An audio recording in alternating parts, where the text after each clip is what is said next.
Variety pets సిటీనే hot spot. పూర్తి వివరాలకు చదవండి రేపటి సాక్షి హైదరాబాద్ ఎడిషన్. ఏ చోట వర్షం పడుతుంది, ఎక్కడ పడదు అనే అంశాలపై స్పెసిఫిక్గా వెదర్ అలర్ట్స్ ఉండాలన్నారు హైడ్రా కమిషనర్ రంగనాథ్. హైదరాబాద్లో జరిగిన భారత వాతావరణ విభాగం IMD 150వ వార్షికోత్సవ కార్యక్రమంలో ఆయన పాల్గొన్నారు. అర్బన్ డిజాస్టర్స్ విషయంలో హైడ్రా IMDతో కలిసి పనిచేస్తుందని రంగనాథ్ చెప్పారు. డిజాస్టర్స్లో కూడా మార్పులు వస్తున్నాయని, IMDతో వాతావరణ పరిస్థితులను ముందే తెలుసుకోగలుగుతున్నామని అన్నారు. సిటీలో గట్టిగా వర్షం పడితే ముంపు సమస్య ఏర్పడుతుందని, ప్రజలు ఇబ్బందులు పడుతున్నారని తెలిపారు. నగరంలో ఒకప్పుడున్న గొలుసుకట్టు చెరువుల కనెక్టివిటీ ఇప్పుడు లేకుండా పోయిందన్నారు రంగనాథ్. గతంలో చూస్తే గనక సైక్లోన్స్ లేకపోతే ఫ్లడ్స్, డ్రాట్స్ ఇట్లాంటి చాలా ఇంపార్టెంట్ మనకి ప్రిడిక్షన్స్ ఉండేవి, వెదర్ ప్రిడిక్షన్స్ ఉండేది.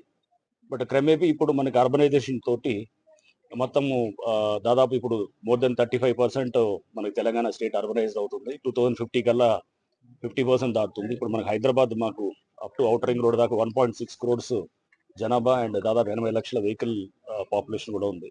సో ఈ నేపథ్యంలో మనకి అలర్ట్స్ చాలా స్పెసిఫిక్ గా, అంటే పలానా చోట పలానా టైంలో వర్షం పడుతుంది, పలానా చోట పలానా టైంలో పడదు అనేటటువంటిది కూడా మనం ఇచ్చేటటువంటి డైరెక్షన్ లో మనం పోవాలి. అంటే అది ఎంత ఈజీ కాదు, ఎందుకంటే ఇప్పుడు ఉన్నటువంటి మన క్లౌడ్ బర్స్ తోటి, వెదర్ అంటే క్లైమేట్ చేంజెస్ తోటి అంత ఈజీ కాదు. కానీ బట్ ఆ దిశలో పనిచేసేటువంటి విధంగా IMD కూడా పనిచేస్తూ ఉన్నారు.